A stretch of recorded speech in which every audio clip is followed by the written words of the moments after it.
Hello everyone, this is Savita Acharya from Canara Engineering College. In this video lecture, we look into the special registers of the ARM Cortex-M3 processor. So apart from the general purpose registers and registers with special functions, we have special registers as well. So here you can see there are a few special registers for Cortex-M3. They are program status registers. So it is written as XPSR combined because it consists of three individual registers again. So combinedly they are called as program status registers. Then the interrupt mask registers, that is the three interrupt mask registers: primary mask, fault mask and base drive, and finally the control register. So we look into each of these registers one by one. So first the XPSR. So this XPSR, it's nothing but the program status registers.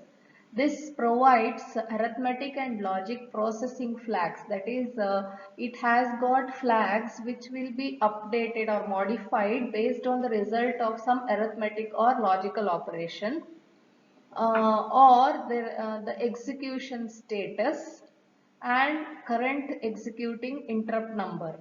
So these there are three registers in this program status registers. They are named as application program status register, APSR. So this consists of flags which will update based on some result of some operation, arithmetic or logical operation. Next is the IPSR, that is interrupt program status register. This is pertaining to current executing the interrupt number. And last one is the EPSR, that is execution program status register. This is pertaining to the execution status. Here I have the figure of the program status registers individually and combined. As we have seen, the program status register has got three components, that is application program status register, interrupt program status register, that is the IPSR, and the execution program status register, that is the APSR. So as we have seen the EPSR. As we have seen, the APSR comprises of the status flags. Okay, status flags which will be set or reset based on some arithmetic or logic operation. So it occupies the most significant 5 bits. Okay, 28, 29, 30. 27, 28, 29, 30 and 31. So program status register is a 32-bit register. This will be bit number 0 and this will be bit number 31. Okay, and IPSR interrupt program status register will be occupying the lowermost bits here. Okay, which gives you the exception number, and EPSR will be occupying the bits in between. So you can see that for APSR only the first 5 bits will be used and the remaining are reserved, because these bits are used by the other component of the program status registers. Similarly, IPSR, these bits will be reserved, only this is used, and EPSR, the bits that are used in the APSR and IPSR are reserved, and in the remaining places EPSR will be having significant bits. So the last figure is the combined figure of these three component program status registers. Okay. So here first we'll look into the APSR. So APSR is familiar to you, that is the flags. The flags are always associated with some arithmetic or logical operation. So the result of that arithmetic or logical operation will set or reset these flags. So the first one is the N flag. So this stands for negative. So if this bit is 1, the result of the operation has been a negative number, and if it is 0, it has been a positive number. That is the result of some previously or just currently executed operation. Okay. This will be in case of signed numbers. That is, you know that signed numbers, the most significant bit of the signed number is the sign bit. So if it is 1, it is negative, and 0, it is positive. Next one is the zero flag. The zero flag will be giving you the information regarding if the result of the previous operation was a 0 or a non-zero number. So this zero flag will be set if the result of the operation is a 0. So if the result is all zeros, this zero flag will be set to 1.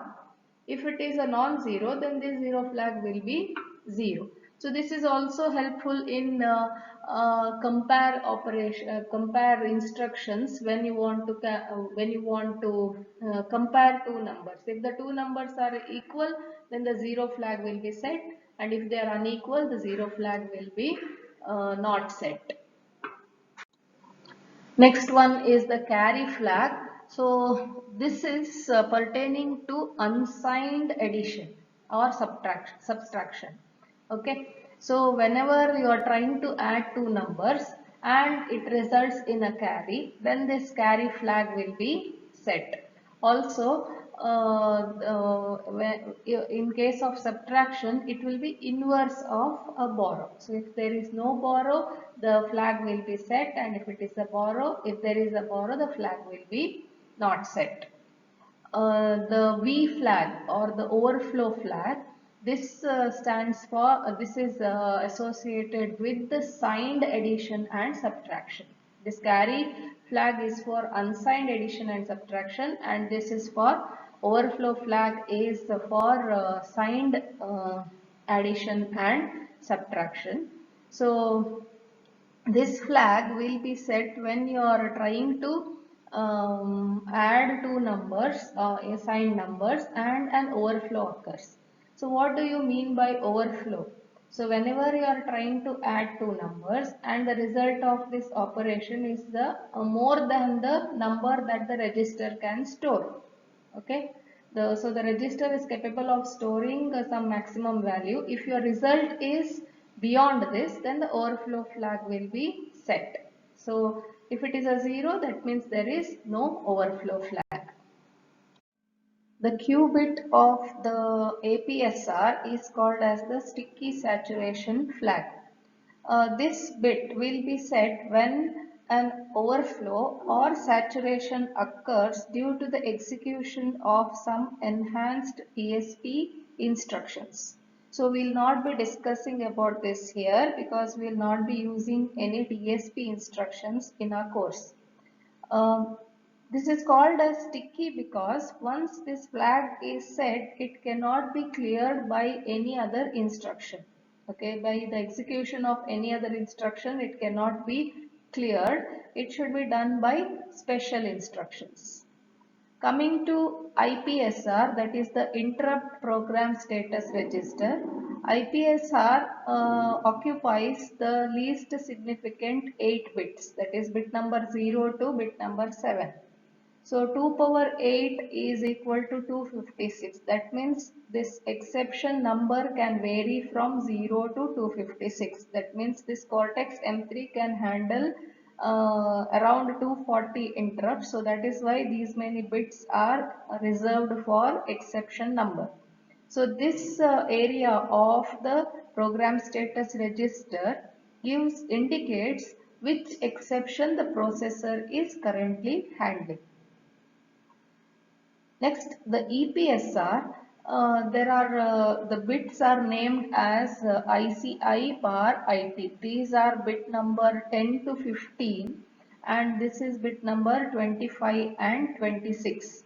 Okay, so that is interrupt continuable instruction ICI bits or if then instruction status bits. And T is for thumb, indicating that it's the thumb state and it is always 1. So if it is cleared, then this bit will cause a fault exception. The execution PSR contains two overlapping fields as we have just seen, that is the ICI bar IT. Okay. There are few instructions in Cortex that is pertaining to load multiple data from memory and storing multiple data to memory. The instructions being LDM and STM. Okay. So whenever this multiple data is being loaded or stored from our to memory, if an interrupt occurs, this ICI field, that is interruptible continuable instruction field of the EPSR, holds the information on how to continue with the load multiple and store multiple instruction after the interrupt has occurred. Okay. Same thing for IT as well. This IT field, IT, there is a instruction, if then instruction. So whenever an interrupt occurs, when this if then instruction is being executed, the status bits are held in this IT field. Okay. And similarly, interrupt PSR contains the interrupt service routine number of the current exception activation. So whenever an interrupt occurs, its corresponding interrupt service routine will be executed, and this interrupt service routine will have a number, and this exception field of the IPSR will be holding the interrupt service routine number of the currently exception that has been occurred. We have discussed the program status registers. The other set of special registers is the interrupt mask registers. There are three interrupt mask registers, that is the primary mask register, fault mask register and base priority register. The primary mask register is a 32-bit register, of which only the bit number 0, the last bit, only is valid. All the other 31 bits are not valid or not used. So that is why usually it is called as a 1-bit wide register.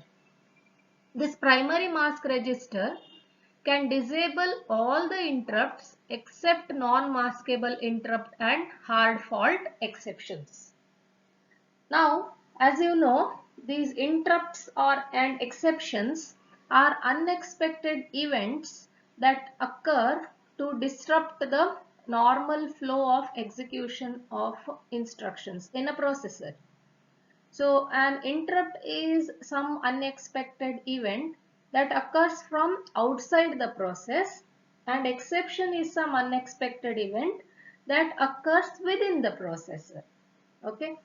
So of which the non-maskable interrupt means something which cannot be avoided. This occurs for non-recoverable hardware errors. They have to be attended immediately. And hard fault exception occurs when the processor tries to execute an undefined instruction, or when it tries to access unaligned memory for multiple load and store instructions, or when it tries to divide by 0, things like that. So we'll learn about exceptions and interrupts in detail when we talk about that topic. Okay. So for the time being, just know that the primary mask register disables or masks all the interrupts except for the non-maskable interrupt and hard fault exceptions. The second one is the fault mask register. This is same as the primary mask register, except that this register disables all the interrupts except non-maskable interrupt. That means this also masks the hard fault exceptions. Okay. The third one is the base priority register. Now this is up to 8-bit register. So here the base priority register holds some value. Okay. So whatever non-zero value it is holding, the function of this register is to disable all interrupts of a specific priority level or lower priority level. That means whatever value it is holding, the base priority register, whatever non-zero value it is holding, it disables all the interrupts of that priority and lower priority level. Okay. So the interrupts with the higher priority level than the value in the base priority register, mask register, will still be allowed. Okay. Coming to the last set of special registers, that is the control register. Okay. So in this control register, only two bits are valid, that is bit number 1 and bit number 0. This control register is a special register that stores the current privilege level of the Cortex M3 and the stack being used. We'll study further when we are doing operating modes that Cortex M3 operates in two modes, that is the thread mode or the user mode and handler mode. Okay. The thread mode or user mode is one when the main program is running, and the handler mode is one when the processor is handling exceptions. Now these two modes come with the two access levels or two privilege levels. That is, one is privileged and the other one is unprivileged, or it is also called as user level. So the processor, when it is operating in the thread mode or the user mode, can have two privilege levels, that is privileged or unprivileged. Unprivileged it is also called as user level. Whereas when the processor is operating in the handler mode, it can be only in privileged level. So here we have the control register, which is used to program the processor to have any of the privilege levels depending on the mode it is operating in. And also we have seen when we were discussing about stack pointers that Cortex M3 has got two stack pointers. One is the main stack pointer, that is the MSP, which is default, and the other one is the alternate stack pointer, that is the PSP. It is a process stack pointer. Okay. So the control register allows you to program the privilege level and the stack pointer being used or the stack being used. So we'll see the bit number 0 of control register will be when the processor is in the handler mode, the bit number 0 will be 0 itself. That is, it will be in the privilege level. Whereas when it is in the user mode, the bit number 0 can take values 0 or 1. So if it is 0, it will be having privilege level, and if it is 1, it will be having user level. Next, the control bit number 1 of the control register again can take value 0 or 1 when the processor is in the user mode. If it is 0, it will be using the default stack pointer, that is the MSP, and if it is 1, it will be using the alternate stack pointer, that is the PSP. Whereas when the processor is in the handler mode, bit number 1 of the control register will be again 0 itself. That is, there is no choice of an alternate stack pointer. It will be using only the default stack pointer. Summarizing again, the last two bits of the control register, that is bit number 1 and bit number 0, allow the processor to program the privilege level and the stack pointer that is being used. Okay. So when the processor is operating in the user mode, the bit number 0 can take value 0 or 1, and bit number 1 also can take values 0 or 1. The options are explained here. Whereas when the processor is operating in the handler mode, both these bits has to be maintained at 0, 0, indicating that handler mode can be having only privilege, will always be in the privilege access level, and will always be using the default stack pointer. Thank you.